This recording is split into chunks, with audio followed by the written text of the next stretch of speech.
साधना के विषय पर चिंतन करते समय अक्सर पूछा जाने वाला सवाल यही है कि गृहस्थ जीवन के योग्य सह साधना क्या हो सकती है। इस वीडियो में इस जिज्ञासा का हम समाधान करने की कोशिश करेंगे। वास्तव में गृहस्थ जीवन स्वयं में ही एक साधना है। गृहस्थ जीवन बहुत बड़ी जिम्मेदारी और उत्तरदायित्वों का एक सामंजस्य है।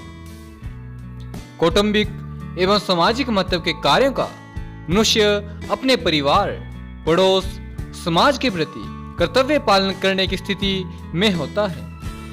गृहस्थ आश्रम तो मानो एक तपोभूमि है। सहनशीलता, संयम, उदारता, त्याग, आत्मीयता की सद्गुणों की साधना इसी में होती है। जो लोग गृहस्थ जीवन को मौज मजा उड़ाने, इंद्रिय जनित सुखों को भोगने, थोड़ा बहुत धन व प्रतिष्ठा आदि कमा लेने का अवसर समझते हैं, वे इसके महत्व को कम करते हैं। गृहस्थाश्रम केवल पति पत्नी के लिए ही नहीं है। उसकी तत्कालिक आवश्यकताओं की पूर्ति अथवा उनके अपने सुखों के लिए यह संस्था नहीं है। मनुष्य के दुर्दम्य नैसर्गिक इच्छाओं की पूर्ति के लिए भी गृहस्थ जीवन नहीं है। वैसे ये बातें इसमें आ भी जाती हैं, तो भी यह मानव जीवन को अत्यधिक विकसित करने, महानता की ओर अग्रसर करने का राजमार्ग है। गृहस्थ जीवन में पति पत्नी एक दूसरे के सहायक, सहयोगी बनकर सामाजिक कर्तव्यों की पूर्ति में लगे रहते हैं। अपने पूर्वजों से प्राप्त विरासत को बढ़ाकर उसे नई पीढ़ी का रूप देने में सहायता करते हैं। विकास की श्रृंखला में नव पीढ़ी के नव निर्माण का महान उत्तरदायित्व गृहस्थाश्रम में ही है। यह मानव जाति के संस्करणों को क्रमशः उद्दीप्त और मंगलमय स्थिति तक पहुंचाने की सीढ़ी है। गृहस्थ जीवन में पति पत्नी का जीवन एक सूत्र में बनता है। मानो दो शरीरों में एक ही चैतन्यता प्रवाह होने लगता है। फिर इन दोनों से संबंधित परिवार आत्मीयता के सूत्रों से जुड़ते हैं, उनसे संबंध रखने लगते हैं। अन्य परिवारों तक यह संबंध सूत्र फैलने लगते हैं। परस्पर एक दूसरे को सहयोग, सद्भावनाएं मिलती हैं। इस तरह एक बहुत बड़ा समाज आत्मीयता संबंधों से जुड़ जाता है, जिसका प्रत्येक सदस्य एक दूसरे के प्रति कर्तव्य तथा पारस्परिक अधिकारों से बंधा हुआ रहता है। इतने बड़े समाज में गृहस्थाश्रम द्वारा सबको सेवा सत्कार करने का धर्म कर्तव्य हमारे यहाँ माना गया है। गृहस्थाश्रम एवं पंच महायज्ञ समाज के प्रति इस कर्तव्य पालन करने के लिए ही बनाए गए हैं। इनमें देवता, पितर, ज्ञानी, मनुष्य और यहाँ तक कि जीव मात्र की सेवा भी आ जाती है। इतना बड़ा है हमारा गृहस्थ धर्म। गृहस्थाश्रम की सफलता 3 बातों पर निर्भर करती है।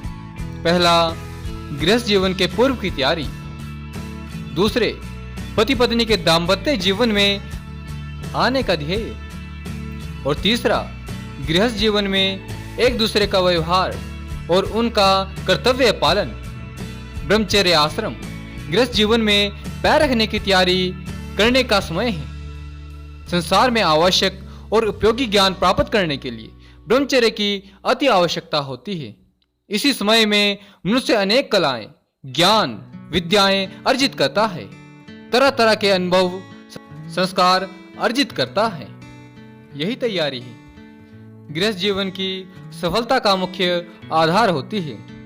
जिनका विवाह से पूर्व का जीवन सफल और उपयोगी होता है, वे गृहस्थ जीवन को भी अधिक सफल बना सकते हैं। ब्रह्मचर्य आश्रम का यद्यपि अब पूर्ण स्वरूप तो नहीं रहा, फिर भी आज का विद्यार्थी काल गृहस्थ जीवन का पूर्ण स्वयं ही है। इसे भावी जीवन को भली प्रकार जीने का उपयोगी आधार बनाया जा सकता है। गृहस्थ जीवन की बहुत कुछ सफलता इस बात पर कि दाम्पत्य जीवन में प्रवेश करने से पहले मनुष्य ने उसके लिए क्या तैयारी की है।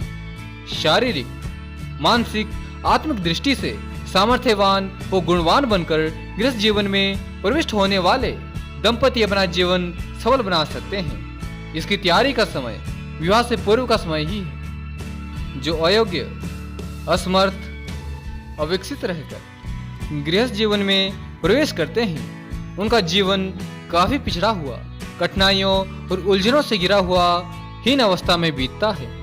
वे गृहस्थ आश्रम का कोई विशेष लाभ नहीं उठा पाते हैं। गृहस्थ जीवन की सफलताएं और असफलताएं, विवाह संस्कार, स्त्री और पुरुष के दाम्पत्य जीवन में प्रवेश करने का उद्देश्य व आदर्शों पर भी बहुत कुछ निर्भर करती है। जहां विवाह केवल शारीरिक सुख अथवा एक दूसरे को लुभावने, आकर्षण या किसी शूद्र लोभ के कारण होता है, वहां विवाह का आदर्श ही नष्ट हो जाता है। अधिकतर असफल ही सिद्ध होते हैं। जिन विवाह संबंधों के पीछे कोई महान आदर्श, उद्याप्त ध्येय की भावना न हो, तो गृहस्थ जीवन में भी निम्न कोटि के भाव अथवा आकर्षण, लोभ वृत्ति आदि पर ही चलता रहता है और फिर गृहस्थ जीवन में कटुता, कलेश, अशांति का ही बोलबाला हो जाता है। आवश्यकता इस बात की है कि संयम की उपासना करते हुए चंचलता एवं असंयम की पूर्णता त्याग करके गृहस्थ जीवन को विशुद्ध बनाया जाए। इस तरह गृहस्थ जीवन भी एक साधना है और इसे नियमों के अनुसार ही जीना चाहिए।